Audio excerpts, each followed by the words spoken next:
Hello, good morning students. हम exercise कर रहे हैं हमारी सेकंड एप्लीकेशन ऑफ डेरिवेटिव की। और इसमें बहुत सारे बच्चों की प्रॉब्लम है कि सर स्टेटमेंट हमारी मैच नहीं होती। देखो भाई, जो मेरे पास है वो 7-8 साल पुरानी है, बहुत पुरानी है। कभी शुरुआत में मैंने कभी ली थी, तो बहुत पुरानी बुक है। हो सकता है एलिमेंट एक ऐसी बुक है जिसमें हर साल स्टेटमेंट थोड़ी बहुत चेंज होती है। हर साल एक दो सम चेंज हो जाता है। तो साल में अगर एक दो चेंज होगा तो 7-8 साल में देखो पूरा चेंज हो जाता है। समझ गए होगे। तो आप पिछले साल की और इस साल की भी देखोगे ना कहीं किसी न किसी में हो सकता है एक एक्सरसाइज में ना मिले, दूसरी एक्सरसाइज में स्टेटमेंट चेंज हो जाए। तो स्टेटमेंट को मत पकड़ो, तरीके को समझ लो कि तरीका क्या है। हम क्या कर रहे हैं, हम स्लोप निकालना सीख रहे हैं। स्लोप का मैंने जो तरीका बताया ना, वो आप ध्यान में रखो कि किस तरह से हमें x1 तो दिया ही होता है, y1 कहाँ से निकलेगा, वो x1 y में रख के, और स्लोप m कहां से निकलेगा, dy by dx में। तो तरीके को पकड़ो, तरीका समझो, मेथड समझो। मेथड समझना है, रटना नहीं है कि ये सम आ गया तो ये कर देंगे, इसका ये आंसर है, इसका ये आंसर है, रटना नहीं है। पेपर में क्या पता क्या आएगा, स्टेटमेंट चेंज होकर आएगा, बाहर से आएगा, कहीं से भी आ सकता है, एलिमेंट में से भी आ सकता है, एनसीईआरटी, ज्यादातर तो एनसीईआरटी में से आता है। फिर भी 10% हमारा हार्ड होता है, वो एलिमेंट में से भी आ सकता है, वो कहीं और से भी आ सकता है। ठीक है, तो आप स्टेटमेंट को मत पकड़ो कि स्टेटमेंट क्या है, आप बस तरीका समझो। अगर आपकी स्टेटमेंट मैच नहीं होती कोई बात नहीं, जो आपकी बुक में है स्टेटमेंट आप उसको करो। ठीक है, उसको करो। हाँ, उनमें अगर कोई प्रॉब्लम है तो जहां से सम आपको भाई आंसर नहीं मैच हुआ, उसको फोटो मेरे पास भेज दो, मैं बता दूंगा कहां से गलती है। ठीक है, वरना ऐसी कोई बात नहीं है। अब कल हमने पता नहीं 18 या 19 या फिर 17 हमने किए थे, याद नहीं है। मेरे वाली बुक में 20वां सम है। 20वां सम, इसका मेथड समझना आप क्या है। Find the equation of tangent to the करो। देखो, सब में या तो इक्वेशन ऑफ टेंजेंट पूछेगा, या इक्वेशन ऑफ नॉर्मल पूछेगा, या स्लोप ऑफ टेंजेंट पूछेगा, स्लोप ऑफ नॉर्मल पूछेगा। अब इसके सारे मेथड मैंने बता दिए हैं। इक्वेशन ऑफ टेंजेंट क्या होता है, y minus y1 equal to mx minus x1। तो इसमें भी क्या दे रखा है, मेरी बुक में 20वां है, इक्वेशन ऑफ करो। इक्वेशन ऑफ करो y equal to 4x3 minus 3x plus 5 at which the perpendicular to the find the equation of tangent to the करो विच द परपेंडिकुलर लाइन। अब इक्वेशन ऑफ लाइन और लिख लेते हैं, वैसे तो ये परपेंडिकुलर लाइन है, चलो परपेंडिकुलर ही लिख लिया, परपेंडिकुलर लाइन। और परपेंडिकुलर लाइन है 9y plus x plus 3 is equal to 0। ठीक है, तो ये है, आपको समझना है कि इसमें दे क्या रखा है और करना क्या है। इसमें हमारे पास करो दे रखी है, देखो ग्राफ से समझाता हूं। जैसे कि ये हो गई एक करो, ये करो होगी, ठीक है, ये इसकी करो है, इसकी ये करो है, जो परपेंडिकुलर लाइन है। Find the equation of tangent. Tangent जैसे पॉइंट नहीं दे रखा ना इसने, हाँ पॉइंट नहीं दे रखा, जैसे कि किसी पॉइंट पर मैंने एक टेंजेंट लाइन ड्रा कर दी, इसकी इक्वेशन हमें निकालनी है। पहली बात तो ये समझो, ये जो टेंजेंट लाइन है, जो स्पर्श रेखा जिसको हम कहते हैं, इसकी इक्वेशन निकालनी है। और ये लाइन इस लाइन के परपेंडिकुलर है। अब ये कहीं भी हो सकती है, बस इस लाइन के परपेंडिकुलर है। ये यहां भी खींच सकता हूं, यहां भी खींच सकता हूं, यहां भी खींच सकता हूं। जैसे कि मान लो मैंने यहां ले ली और ये यहां पर इसके साथ क्या है, परपेंडिकुलर है, इसके साथ 9y प्लस x प्लस 3 ये है। एक बात को समझो, ये लाइन टेंजेंट लाइन के परपेंडिकुलर है। वैसे इसको नॉर्मल लाइन नहीं कह सकते, जो नॉर्मल लाइन है वो यहां से पास होती है। ठीक है, तो देखो ये इक्वेशन नंबर 1, ये इक्वेशन नंबर 2। मैं पहले 2 का डेरिवेटिव करूंगा, differentiate equation 2 with respect to x। तो 9 dy by d x plus 1 is equal to 0, plus 1 उधर चला गया, 9 dy by d x is equal to -1 और dy by d x is equal to -1 by 9। अब मेरी बात को ध्यान समझना, रटना नहीं है। अब इस तरह का आपकी बुक में कोई दूसरा क्वेश्चन होगा, ये क्वेश्चन नहीं होगा तो दूसरा होगा, उसमें क्या करना है। ये क्या आया है, dy by d x. Derivative क्या होता है, स्लोप। डेरिवेटिव क्या होता है, स्लोप। किसका स्लोप आया, इस लाइन का। इस लाइन का स्लोप क्या आया, -1/9। तो इस लाइन का स्लोप बता सकते हो? क्या कहा था, जब दो लाइन आपस में परपेंडिकुलर होते हैं तो क्या होता है, m1 m2 equal to -1, m1 m2 is equal to -1। m2 दे रखा है, m1 निकालना है तो m2 को बटे में ले जाएंगे, मतलब m1 के इंटू में -1/9, -1 माइनस से माइनस कटा, 9 उधर चला गया, तो कहने का मतलब m1 इज इक्वल टू 9। तो ये क्या आया, अब सीधा लिख दो, ये किसका स्लोप है, ये स्लोप ऑफ परपेंडिकुलर लाइन है, परपेंडिकुलर लाइन का -1/9। और स्लोप ऑफ टेंजेंट लाइन, अब सीधा लिख सकते हो, जब दो लाइन आपस में परपेंडिकुलर होती हैं, एक का स्लोप -1/9 तो दूसरी का नेगेटिव रेसिप्रोकल, नेगेटिव रेसिप्रोकल 9 होगा इसका, नेगेटिव रेसिप्रोकल। क्यों? क्योंकि यहां से अगर मैं m2 को बटे में ले जाऊं तो m1 की वैल्यू -1/m2 होती है, नेगेटिव रेसिप्रोकल मतलब उल्टा, तो माइनस सिंबल भी चेंज करना है और उसको उल्टा भी करना है। ये किसका स्लोप आया, ये इसका स्लोप आया, किसका स्लोप आया, इसका स्लोप आया।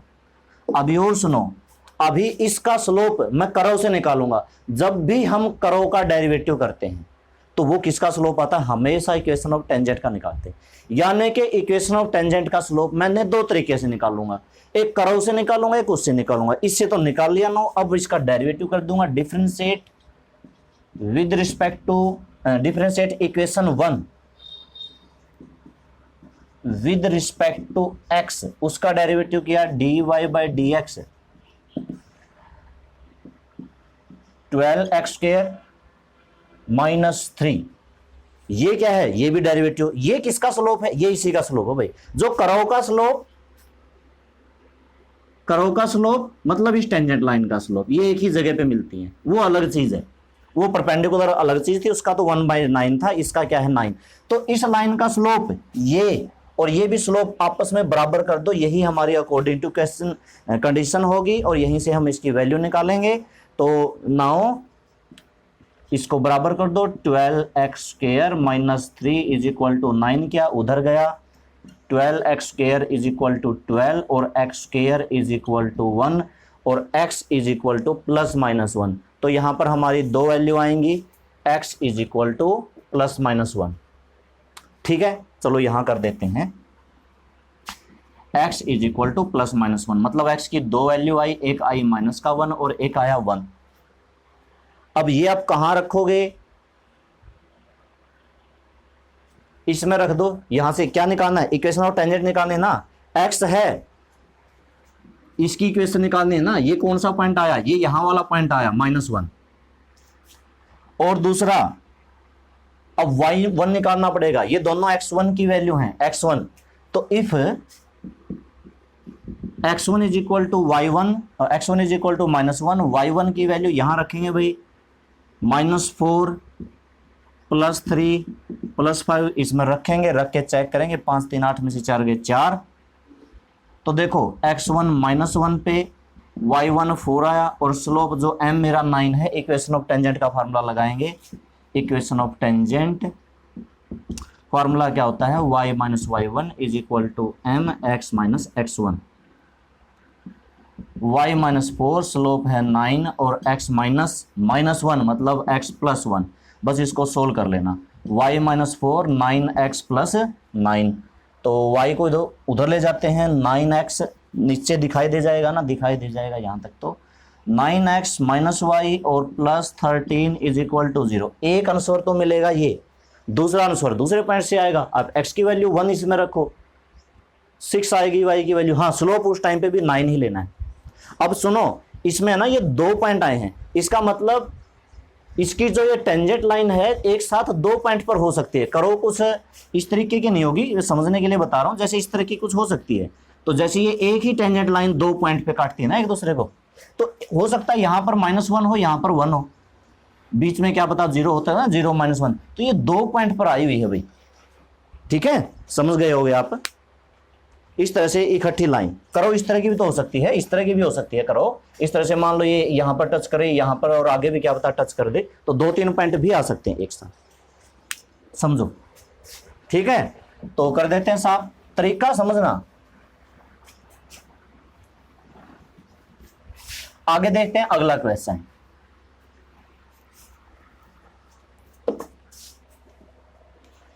अब अगला 21 ठीक इसी तरह का है, उसमें पैरेलल है, परपेंडिकुलर नहीं है। तो उसमें क्या है, अब देखो y is equal to root 5x minus 3 और -2, ये तो है करो, और इक्वेशन ऑफ पैरेलल लाइन कह रखी है।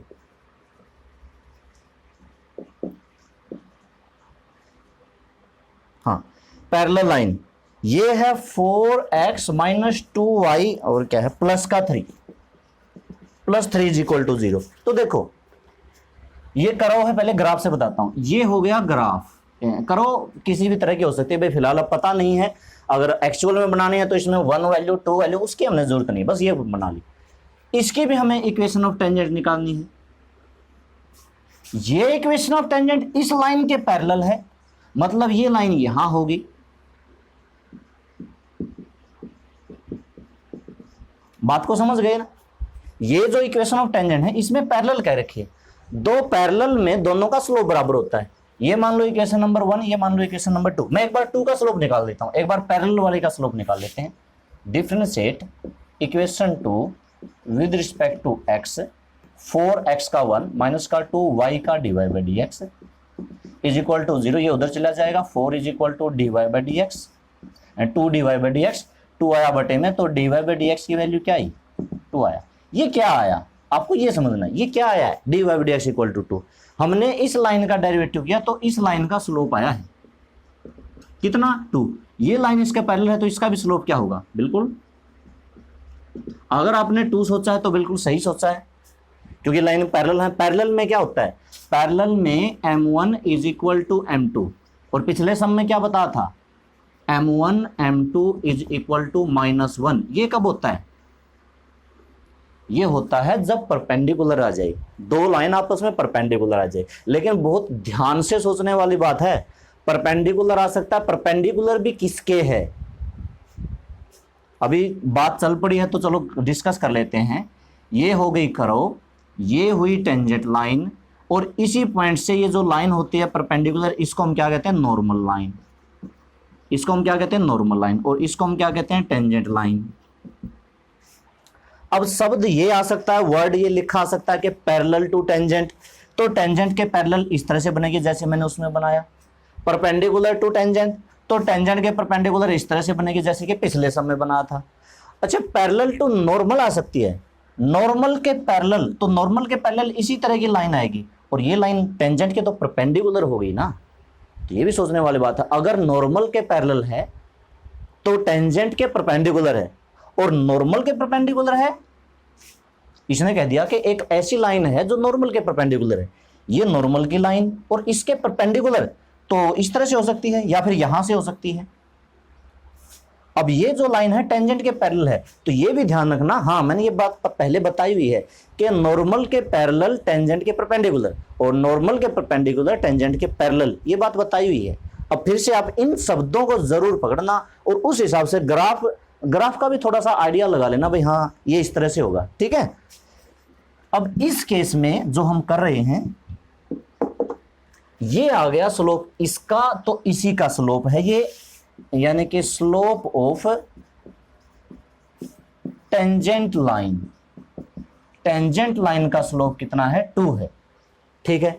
अब हम एक काम करते हैं, करो उसका डेरिवेटिव करते हैं, और जब करो का डेरिवेटिव करेंगे तो किसका स्लोप आएगा, वो भी इसी टेंजेंट का स्लोप आएगा। तो इसको और उसको बराबर कर देंगे, बस वहां से y की वैल्यू आ जाएगी। उसका डेरिवेटिव करेंगे dy by d x, root वाला तरीका लगाएंगे तो 1/2 रूट 5x माइनस 3। भाई रूट x का डेरिवेटिव क्या होता है 1/2 रूट x, वो नीचे आता है 1/2 रूट x, ये तो रूट का डेरिवेटिव होता है, ठीक है। और इंटू में 5x माइनस 3 का इंटू में 5। अब यहीं पे कर दूं, इसी को इक्वल टू 2 करना है, क्रॉस मल्टीप्लाई करनी है, 4 root 5x minus 3 is equal to 5, square कर दो, इसका स्क्वायर 16, 5x माइनस 3 इसका स्क्वायर 25, ये उधर चला जाएगा 25/16, यहां कर लेते हैं 5x माइनस 3 25/16, 3 उधर चला गया, 25/16 प्लस का 3, एलसीएम आया 16, 5 48 में से 25 जोड़े 75, 73। अब यहाँ पर ये वैल्यू कुछ ठीक नहीं आई, 5x - 3 ही होगा, देख लेता हूँ, है तो 5x - 3। चलो जैसी भी आती है आने दो। अभी 5x की वैल्यू 73/16 और x की वैल्यू 73/16 मल्टीप्लाई में 5 मतलब 73/80। चलो जैसे भी आई है, अभी हमें तरीका वही रखना पड़ेगा भाई। x हो गया और ये स्लोप मतलब m, स्लोप मतलब m। अभी एक चीज मिस है, क्या? y1, क्योंकि ये जो x की होती है ये क्या होती है? x1। अब ये 73/80 ही आपको यहां पर रखनी पड़ेगी, इसका रूट निकलेगा, देखते हैं। y = √5 गुना में x की वैल्यू 73/80 और -3 और फिर पूरे के -2, तो ये हमारा क्या आ जाएगा? y1 आ जाएगा। If x1 = 73/80। पॉइंट तो नहीं निकालना, कौन सा था पता नहीं कौन सा था, हाँ इक्वेशन नहीं निकालनी है, पॉइंट नहीं निकालना। तो 5 से काट के 16, 73/16 -3 -2 मतलब 16, एलसीएम आया 40, 73 में से 40 25, ये वही बचा 725/16 और -2 मतलब ये 5/4 बचेगा। 5/4 बिल्कुल ठीक सोल्व हो जाएगा। ये मुझे ये था कि शायद इसका कहीं रूट ना निकले, तो -2 करके यहाँ से हमारी y1 4 2 मतलब -4 2 8 -3/4, तो y1 की वैल्यू हो गई, x1 की वैल्यू हो गई, स्लोप की वैल्यू होगी, सारी चीज़ें हैं। अब इक्वेशन ऑफ टेंजेंट का फार्मूला लगा के आंसर इसका निकाल सकते हो। आप इक्वेशन ऑफ टेंजेंट का बस फार्मूला लगा दो, ठीक है। y - y1 = mx - x1। अब ये तो मैं नहीं करवाऊंगा, आप कर लेना, अब आंसर निकालना बाकी है बस। तो तरीके को समझना भाई।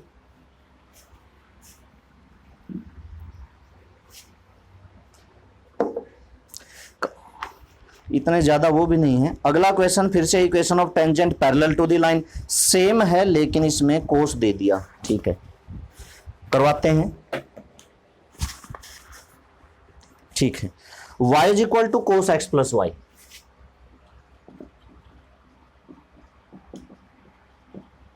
ये तो इक्वेशन ऑफ करो है, और parallel to line equation of parallel line. क्या लिख सकते हैं? सही लिखते हैं, equation of line parallel to tangent, है ना। हम लिखते हैं equation of line parallel to tangent, जो टेंजेंट के पैरेलल है, और उसकी है x + 2y = 0। ये है भाई, इसका डेरिवेटिव कर लो। सबसे पहले तो इसका स्लोप निकालते हैं, हालांकि करना तो उसका भी, लेकिन पहले इसका करते हैं। तो इसका x का डेरिवेटिव 1 2 dy/dx = 0, तो यहां से आप dy/dx की वैल्यू निकालोगे, कितना आएगा? -1/2 आएगा, ठीक है। अब उसका भी डेरिवेटिव करना है।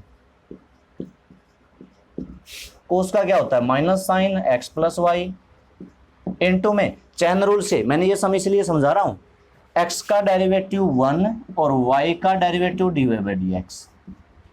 तो ऐसा नहीं है कि dy/dx की वैल्यू, ये dy/dx भी इधर लेके आना पड़ेगा। अब ये तो ब्रैकेट के अंदर पहले गुणा करनी पड़ेगी। dy/dx = माइनस का sine x + y plus minus sine x + y dy/dx। इसको इधर ले आओ, dy/dx plus sine x + y और dy/dx = minus sine x + y। dy/dx common लेके जो बचता है बटे में लेके जाओ, तो dy/dx की value minus sine x + y बटे में 1 प्लस साइन x + y। अब इसका और इसको बराबर करना है ना, क्योंकि ये पैरेलल है। तो ये जैसे m1 हुआ, ये जैसे m2 हुआ, m2 ये है, तो इसको उसके बराबर कर दो। बराबर कर दिया, minus sine x + y by में 1 प्लस साइन x + y और इज इक्वल टू -1/2, माइनस से माइनस कैंसल, 2 की मल्टीप्लाई करेंगे 2 sin x plus y is equal to 1 plus sine x plus y. इस sin x प्लस वाई को इधर ले आओ, 2 sin x प्लस वाई में से घटाएंगे तो sin x प्लस वाई बचेगा is equal to 1। sin x plus y is equal to 1, sin 1 कितने पे होते हैं 90 डिग्री पे होते हैं, इसका मतलब x प्लस वाई की वैल्यू कितनी है 90 डिग्री कह लो या π/2 कह लो, ठीक है। तो x1 y1 नहीं आया, अब तक हमारे पास सिर्फ स्लोप है, ये है ना, ये m1 ये है, कहां से निकलेगा, ये वैल्यू पुट कर दो इसमें, ये इक्वेशन नंबर 1 नाम दिया, put in 1 y is equal to cos x plus y, x plus y की वैल्यू कितनी थी π/2, कोस π/2 की 0, तो यानी कि y1 0 आया, और y1 0 यहां पर रखे x1 की वैल्यू कितनी आएगी π/2 आएगी, और ये हमारा स्लोप था, स्लोप इज इक्वल टू -1/2 था। तीनों चीज हो गई। अब क्या पूछ रखा है, इक्वेशन ऑफ टेंजेंट पूछ रखा है, कर लेना equation of tangent. Find the equation of normal which is parallel to the line. अब मैंने क्या कहा था, नॉर्मल अगर पैरेलल है तो टेंजेंट परपेंडिकुलर है, परपेंडिकुलर का यूज करेंगे। अच्छा ये तो समझ गए होगे ना, इसको भी कुछ रह तो नहीं गया।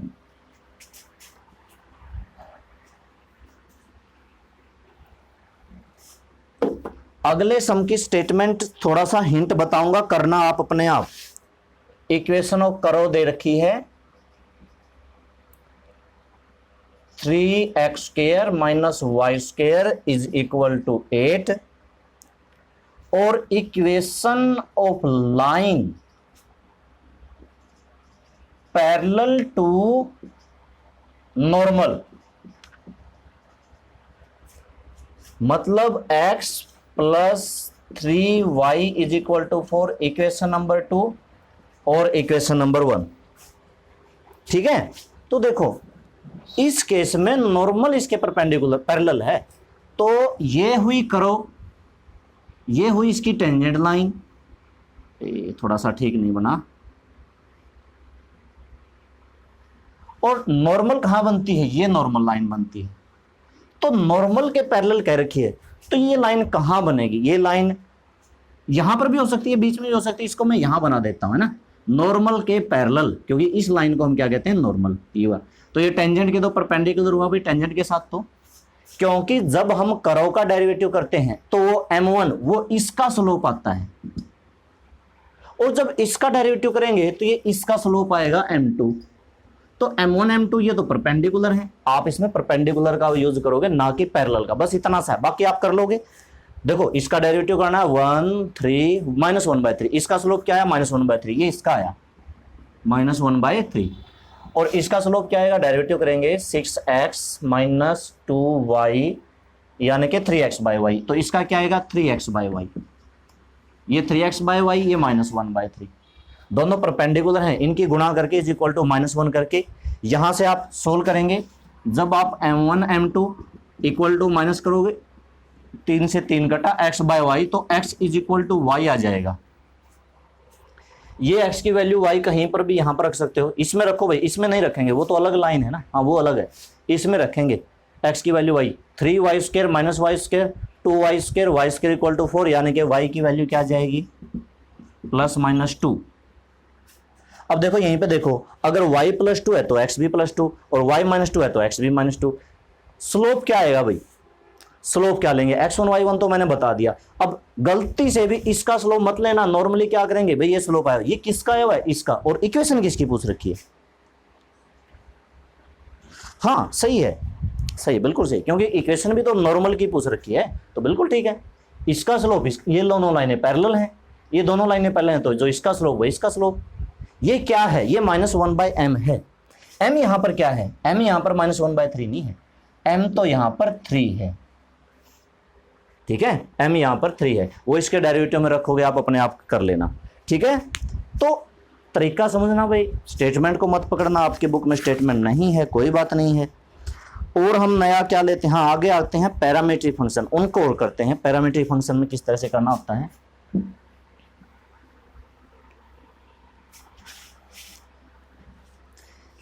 पैरामीट्रिक फंक्शन लेते हैं। हमारे पास है, इसमें इक्वेशन ऑफ टेंजेंट और नॉर्मल दोनों पूछ रखी हैं। x is equal to theta plus sine theta, equation number 1, और y is equal to 1 plus cos theta is equal to 2 at theta equal to pi by 2। ये थीटा कुछ नहीं है भाई, ये ना x1 है ना y1 है ना स्लोप है, बस theta is equal to pi by 2। लेकिन अगर ये थीटा यहां पर पुट कर दें, theta equal to pi by 2, तो x की वैल्यू क्या आएगी, pi by 2 plus sine pi by 2, pi by 2 और साइन पाई बाय 2 1। ये क्या आया, ये x1 आया है दरअसल, ठीक है। और y1 यहां पर पुट करेंगे 1 plus cos pi by 2 1 plus 0 1, ये दरअसल क्या आया है, y1 आया है। थीटा दे रखा है, सीधा थीटा की वैल्यू यहां रख के हो गया। अब स्लोप निकालना है, डेरिवेटिव, तो डेरिवेटिव करो। पहले dx by d theta, theta का derivative 1 plus cos theta with respect to theta, यहां पर डेरिवेटिव करना है क्योंकि x थीटा में है, y थीटा में है। और y का derivative dy by d theta, 1 का 0 कोस थीटा का माइनस साइन थीटा। आगे हम नॉर्मली जो पीछे बहुत सारी एक्सरसाइज में कर चुके हैं, dy बाई डी एक्स निकालने का क्या सूत्र होता है, dy बाई डी थीटा बटे में dx by d theta is equal to dy by d theta, मतलब माइनस साइन थीटा और 1 प्लस कोस थीटा। तो साइन थीटा का फॉर्मूला लगाते हैं 2 साइन, या मत लगाओ क्योंकि dy बाई डी एक्स ये आ गया और थीटा की जगह पाई बाय 2 पुट कर दो। तो at theta is equal to pi by 2 dy by d x, ये हमारा m हो जाएगा जब यहां पर पुट करोगे minus sine pi by 2 by में 1 plus cos pi by 2। Sine pi by 2 1 होता है, कोस पाई बाय 2 1 होता है 1, तो ये कितना आया, -1। देखो x1 ये है, y1 ये है, और ये जो स्लोप है m है। क्या पूछ रखा है, इक्वेशन ऑफ टेंजेंट और नॉर्मल दोनों पूछ रखी हैं। तो अगर इक्वेशन ऑफ टेंजेंट पूछ रखी है, क्या होता है, y minus y1 is equal to m x minus x1। y1 की वैल्यू क्या थी भाई, 1, m minus 1, x minus x1 की value pi by 2 plus 1, y minus 1 minus की 1 की x से मल्टीप्लाई इसके कर दी, तो ये 1 मिनट क्या था ये, हाँ ब्रैकेट में था, तो ये पाई बाय 2 प्लस 1 प्लस 1, ठीक है। अब x को इधर ले आओ प्लस y, और -1 को उधर ले जाओ प्लस 2, इस तरह से कुछ आंसर आएगा, देख लेंगे बुक में, आगे पीछे दे रखा है जैसे भी दे रखा है। दूसरा इक्वेशन ऑफ नॉर्मल भी पूछ रखी है,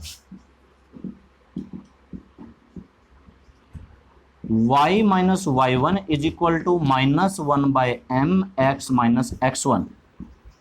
y1 1 है, -1 बाय -1, और x माइनस वही पाई बाय 2 प्लस 1, तो minus minus cancel, y minus 1 ये माइनस अंदर ले जाएंगे, तो x माइनस पाई बाय 2 और -1, यहाँ पर -1 से -1 कैंसिल भाई, ठीक है। अब y को चाहे उधर ले जाओ चाहे x को इधर लेके आओ, आपकी मर्जी है। एक काम करते हैं, y को उधर ले जाते हैं, पाई बाय 2 को इधर ले आते हैं, तो पाई बाय 2 इधर आएगा, pi by 2 is equal to x minus y, ये हमारी इक्वेशन ऑफ नॉर्मल हो गई।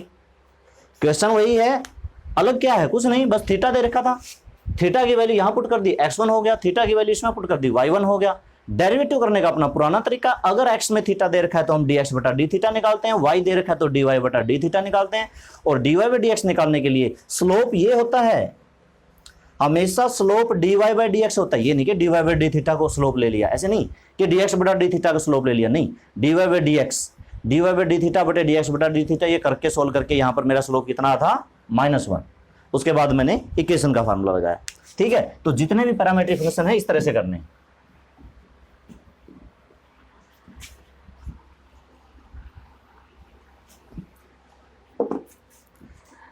और देखते हैं, और इसमें बहुत सारे हैं, और भी आगे एक समय find the equation of tangent. x equal to a cos theta दे रखा है, y equal to b sine theta दे रखा है, theta equal to pi by 4 दे रखा है। तो पाई बाय 4 पुट करेंगे, यहां पर x की वैल्यू a बाय √2।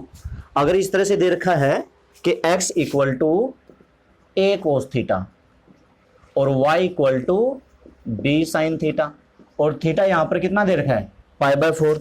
तो क्या होगा, सीधा इसमें पुट कर दो, x1 की वैल्यू हुई a cos π/4, a cos π/4 की वैल्यू 1/√2 कह सकते हो कि a/√2। इसी तरह से y1 की वैल्यू क्या आ जाएगी b/√2, और फिर dy/dx निकालना है। एक और सम है जिसमें x बराबर साइन 3t दे रखा है। अच्छा, जब पुट करोगे साइन 3 π/4, x क्या दे रखा है साइन 3t, और y दे रखा है cos 3t, नहीं cos 2t। अच्छा, एक और पार्ट है जिसमें y दे रखा है cos 2t और t दे रखा है π/4। तो यहां पर at t equal to π/4, x equal to यानी कि x1, यानी कि पुट करते ही x1 हो जाता है बस 3 π/4। वैल्यू निकालो इसकी, कैसे निकालोगे, 3 π/4 को कैसे लिखोगे, साइन इसको लिखेंगे पाई माइनस π/4, और एक फार्मूला होता है साइन पाई माइनस थीटा, मतलब sine pi minus theta sine theta, हाँ साइन π/4, और साइन π/4 की वैल्यू 1/√2। ये हमारा x1 हुआ भाई। यहां पर पुट करेंगे तो 2 इंटू π/2 cos π/2 जीरो होता है, यानी कि y1 जीरो आ जाएगा।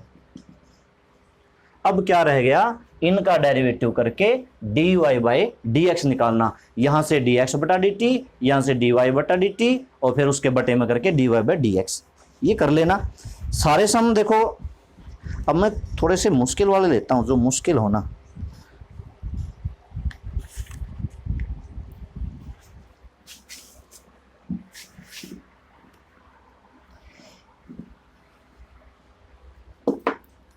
एक सम इस एक्सरसाइज में आया नहीं जो मुश्किल है, वो जरूर आपके बुक में होगा, मेरी वाली में नहीं आया।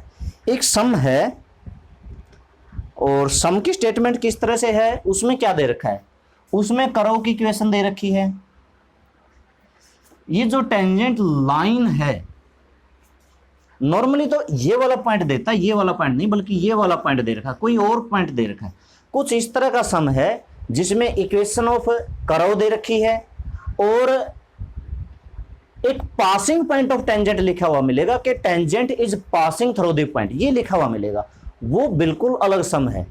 तो आज अगर किसी की बुक में है तो मेरे पास भेज देना, मैं कल की वीडियो में समझाऊंगा फिर उसको, या फिर बाद में जो भी समझेगा उसको समझा देंगे, ठीक है। वो सम आया नहीं, वो इसमें है जरूर, वो शायद नई बुक में होगा, पुरानी बुक में नहीं है, और वो बिल्कुल तरीका ही उसका अलग है, नहीं होगा वो आपसे, कहीं ना कहीं से तो समझना पड़ेगा। अब मैं एक क्वेश्चन लेता हूं जिसमें show that equation of tangent. देखो क्वेश्चन है, show that equation of tangent to the ellipse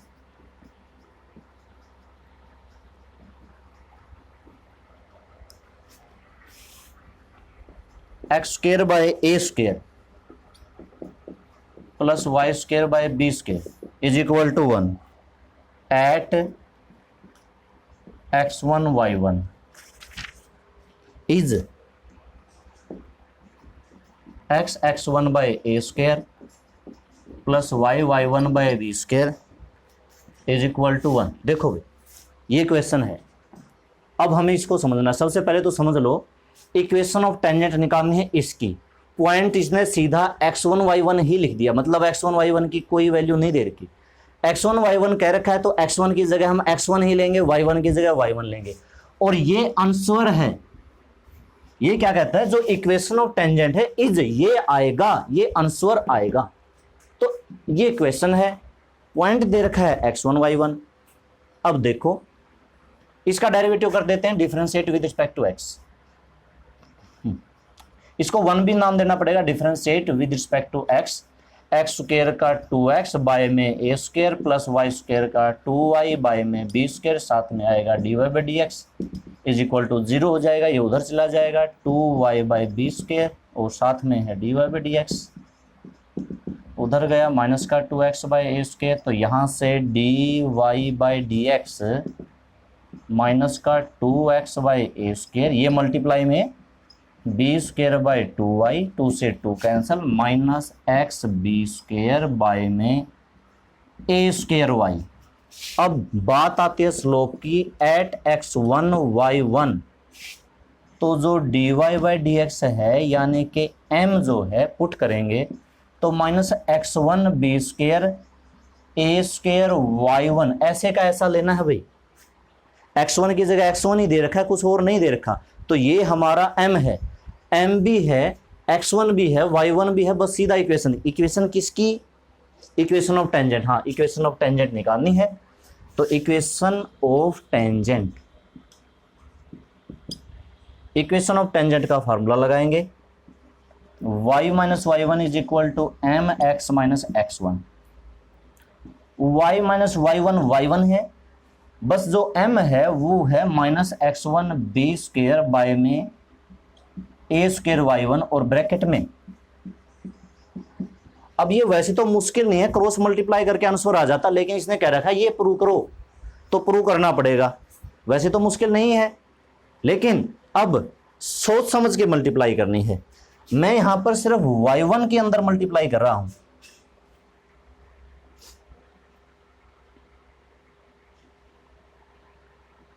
क्या कर रहे हैं, ए स्क्वायर को इधर नहीं लेके आता, सिर्फ y1 की इधर मल्टीप्लाई कर दी। तो y1 और y1 की y1 से y1 का स्क्वायर सोच समझ के करनी पड़ेगी वो आंसर मिलाने के लिए। माइनस और x1 के अंदर कर दो तो ये बचा b square by a square. x1 के अंदर कर दी तो x1 और माइनस x1 का स्क्वायर। ठीक है, अब सुनो क्या करना है। ये जो ए स्क्वायर है ये इधर नहीं लेके आना, ये बल्कि इधर बटे में करना है। ठीक है, एक एक स्टेप रोज सोच समझ के यहां कर देखते हैं, यहां से शायद आपको दिखाई नहीं देगा। और ये जो बी स्क्वायर है इसको ले आओ बटे में, यानी कि y one minus y one का स्क्वायर। एक बार मैं लिख देता हूं फिर आपको समझा दूंगा। B square is equal to minus में x one minus x one का स्क्वायर बाय में ए स्क्वायर। देखो बी स्क्वायर में ले आया नीचे और ए स्क्वायर को कर दिया इसके बटे में, इस तरह से। ठीक है, अब अलग अलग करना पड़ेगा। Y one by b square minus y one का square by b square, minus को अंदर ले जाओ भाई, minus x one by a square. जब ये अलग अलग करेंगे तो माइनस इसको कर देगी प्लस, मतलब एक्स वन का स्क्वायर बाय ए स्क्वायर। मेरी बात को समझ रहे हो ना। अब इसको ले आओ इधर, इधर क्या है y one by b square plus x one by a square is equal to x one का स्क्वायर बाई ए स्क्वायर और प्लस वाई वन का स्क्वायर बाय बी स्क्वायर। ये हो गया। एक काम हमने छोड़ रखा है, क्या, अभी देखते हैं। फ्रॉम वन, ये जो वन है मैंने कहा था कि इसकी जरूरत पड़ेगी। अगर ये वैल्यू होती किसकी है, x की, ये y1 वैल्यू है किसकी, y की, तो ये वैल्यू यहां पुट कर दूं तो x1 का square by a square plus y1 का square by b square is equal to 1 है ना। ये वैल्यू किसकी होती है, x की होते हैं। जैसे 2,3, तो जैसे हम डेरिवेटिव में भी तो पुट करते हैं, यहां पर भी तो हमने x की जगह x1 पुट किया, y की जगह y1 पुट किया, तो वैसे ही ये x1 यहां पर पुट कर सकते हैं, यहां भी पुट करते हैं। इसका रीजन क्या है, क्योंकि ये पॉइंट इसी का है तो इसको सेटिस्फाई करेगा। अब लिख सकते हो because x1 y1 satisfied equation 1, तो ये आ जाएगा। और ये क्या है, ये क्या है, ये है भाई, इसकी पूरे की वैल्यू हमने 1 निकाल ली तो बस हो गया आंसर। यही तो दिखाना था, देखो यही तो दिखाना था, हो गया ना। तो क्या हो गया, x1 by a square plus y one by b square is equal to 1। ये थोड़ा सा सोच समझ के आंसर मिलेगा भाई, ऐसे नहीं मिलेगा। वैसे तो यहां से आप क्रॉस मल्टीप्लाई करके जल्दी से आंसर निकाल देते, लेकिन उन्होंने प्रूव करना है तो इस तरीके से आप समझ लो। ठीक है, आप देख लो, तब तक मैं थोड़ा सा इंक डाल लेता हूं। अगला देखते हैं आगे और किस तरह के सम है।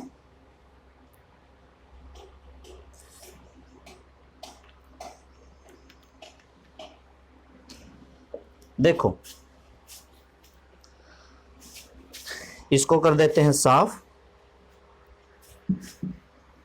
अरे क्या हो गया,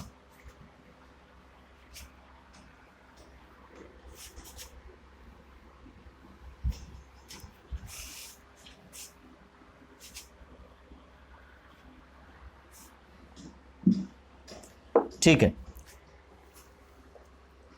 अगला सम है, इसके बाद log x वाला है, find the equation of normal to the curve y equal to log x at E1, y equal to log x at E1।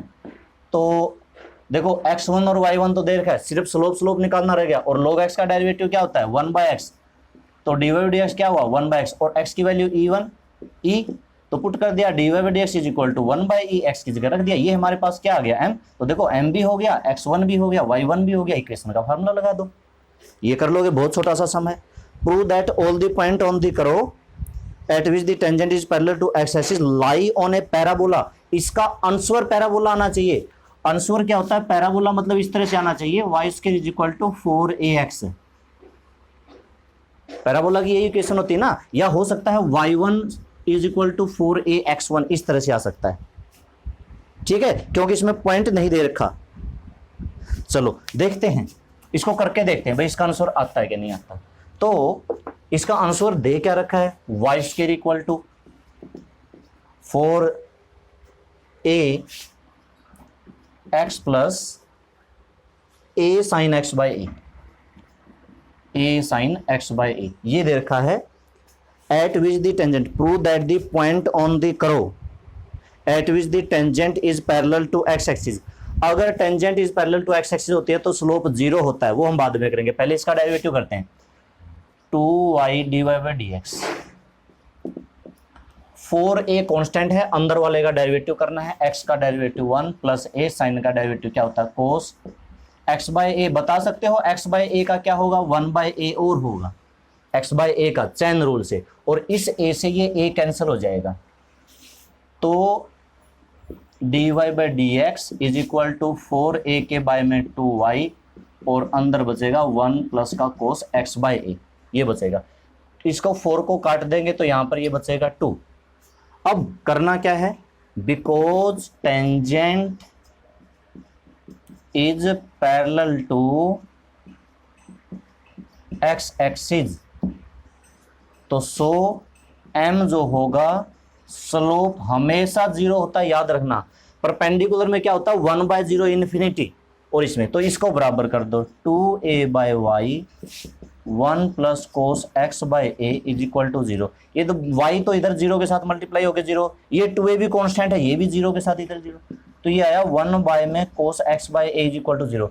1 को इधर ले जाएंगे तो इधर जाके -1, और -1 किस पे वैल्यू होती है कोस -1 किस पे होती है, कोस 0 पे 1 होती है, पाई पे, इसका कुछ नहीं दे रखा ना, पाई पे, यानी कि -1 किस पे होती है, इसकी वैल्यू होती है पाई पे।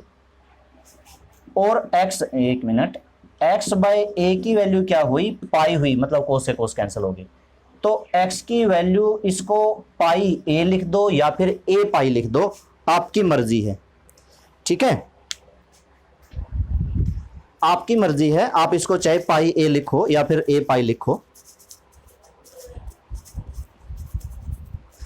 अब करना क्या है, इसका इक्वेशन निकालनी है, इक्वेशन ऑफ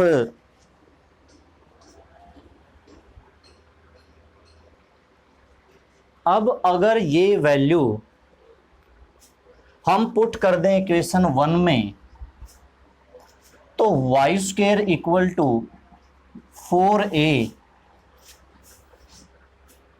इस x को रख देते हैं, अभी रहने देते हैं। वैसे तो x की वैल्यू आई है, लेकिन एक सोचने वाली बात है, अब इस x को अभी रख देते हैं, ठीक है, अभी नहीं करते। इन प्लस a और साइन पाई a बाय में a, ये कुछ इस तरह से बनेगा। इससे a कटेगा, साइन पाई की वैल्यू बताओ, साइन पाई की वैल्यू 0 होती है ना, तो ये तो सारा 0 हो गया, बचा क्या 4ax। ठीक है, ये आप इस तरह से इसका आंसर। शुरू में ही बताया था कि पैराबोला आना चाहिए, मतलब पैराबोला की इक्वेशन आनी चाहिए। एक चीज मैंने इसमें नहीं की, मैंने इसमें पॉइंट नहीं माना। पॉइंट अगर मैं मानता तो x1 y1, तो यहां पर जो स्लोप है यहां पर मैं लेता x1, यहां पर फिर क्या आता x1 x1 x1 x1 x1, तो जब इसमें रखता तो ये y1 x1 और उसकी वैल्यू रख दी, तो y1 और x1। ठीक है, ये आप कर लेना। ओके, और देखते हैं इसके किस तरह के सम है। एक सम और है, वो और मैं जरूर समझाऊंगा, बाकी वीडियो बहुत बड़ी हो चुकी है, बाकी हम फिर कल की वीडियो में ही करेंगे। एक दो सम और हैं, जरूरी हैं, एक ये सम है, एक ये सम है, दो, चलो कल सम करेंगे, बाकी कल करेंगे भाई, 2-3 सम रहते हैं, ठीक है। तो आज क्योंकि ज़्यादा सम हो जाएंगे, 10-11 सम बहुत होते हैं अगर आप इतने करोगे तो। बाकी 2-3 सम और हैं जो मैं आपको कल समझाऊंगा, लास्ट वाले हैं 3-4 सम हैं, वो हम कल समझाएंगे। और कल साथ ही साथ फिर हम अपना अगला टॉपिक भी शुरू करेंगे जो कि हमारा इंक्रीजिंग डिक्रीजिंग का है, इंक्रीजिंग एंड डिक्रीजिंग फंक्शंस, ठीक है। वो एक अलग सा टॉपिक है। इंक्रीजिंग डिक्रीजिंग में कुछ और पॉजिटिव नेगेटिव वगैरह मैं बताऊंगा कि क्या होता है, वो तो फिर हम कल डिस्कस करेंगे। थोड़े से 3 सम मैंने इसमें छोड़े हैं। एक तो जिसमें के स्क्वायर इज इक्वल टू 8 है, बहुत सारे बच्चों की बुक में क्वेश्चन होगा, वो मैंने नहीं समझाया, अभी कल समझाऊंगा, जिसमें के स्क्वायर इक्वल टू 8 प्रूव करना है ये। और एक और है y equal to b x की power minus x by a, ये वाला सम भी है, ये भी बच्चे बार बार, क्योंकि ये 2 सम है, बच्चों से थोड़ा सा मुश्किल हो जाता है। तो चलो ये बाकी हम कल करेंगे, आज आप इतने सम करना। Okay students, thank you.